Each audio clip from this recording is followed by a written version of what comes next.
Mga clear na salvation verses number 36 sa Galatians 3:21-22.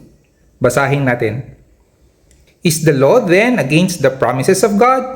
Certainly not. For if there had been a law given which could have given life, truly righteousness would have been by the law.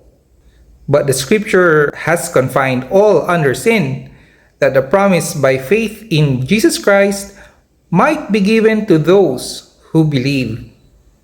So sabi dito na yung mga utos ni Lord ay hindi against dun sa promises ni God. Kasi nga, sabi niya, kung ang law ay makakapagbigay ng buhay, truly, yung kabanalan na yon ay dapat manggaling sa pagsunod sa law.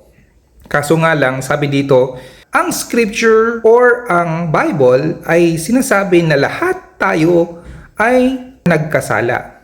Kaya nga, binigay niya yung promise ng buhay na walang hanggan at yung kanyang righteousness by faith lang kay Lord Jesus Christ.